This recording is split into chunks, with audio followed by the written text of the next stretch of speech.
Half টাইমের পর আবার খেলাটা শুরু হয়ে গেল। তাসিন কিন্তু ভালো একটি বল টান দিয়েছিল, বাট থ্রো হয়ে যায়, কিন্তু বলটা ধরা খেলো, তাই ওরা বলটা ক্লিয়ার করে দেয়। এখানে কিন্তু ভালো একটি বল মারা হয়েছিল, বাট আমি হেড দিয়ে ক্লিয়ার করে দিই। এখন কিন্তু বিপরীত টিমের প্লেয়ার ভালো একটি বল দিয়েছিল, বাট তাসিন ক্লিয়ার করে দেয় বলটা।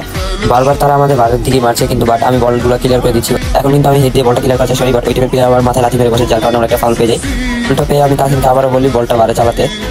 এখানে কিন্তু ওই টিমের প্লেয়ারটা ভালো একটি বল দিয়েছিল, বাট ওই ভিতরের প্লেয়ারটা বুঝতে পারেনি। এখানে কিন্তু আমি জাইদকে একটা ভালো বল দিই, যেটা ও বুঝতে পারে নাই। এবার কিন্তু আমাদের বারে অ্যাটাক চলছিল, বাট আমি সবগুলো বল ঠেকিয়ে দেওয়ার চেষ্টা করি।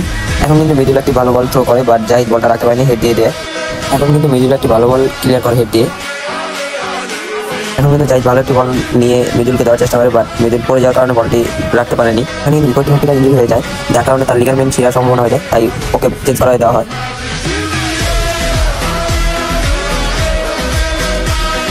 এখানে কিন্তু আমাদের বারকি ভালো একটি সেভ দিয়ে দেয়, তো আমরা আবার একটি ফাউল পেয়ে যাই। ক্যামেরাম্যান ভালো না, তাই মনে করেন ভিডিওগুলো সব দিতে পারছে না। তাসিনকে বললাম তুমি আবার শুট চালাও, কিন্তু ওই টিম থেকে আবার অ্যাটাক শুরু হয়ে যায়, আর বলটা আমি বুক দিয়ে সেভ দেওয়ার চেষ্টা করি। দুই টিমের কিন্তু ভালো অ্যাটাক চলছিল। এখানে কিন্তু মিডল একটি বল মারার চেষ্টা করে, তো এটাই ছিল আমাদের টুর্নামেন্ট টিম, আর খেলাটা কিন্তু শেষ হয়ে যায়, যদি শেষটুকু নিতে পারেনি ক্যামেরাম্যান।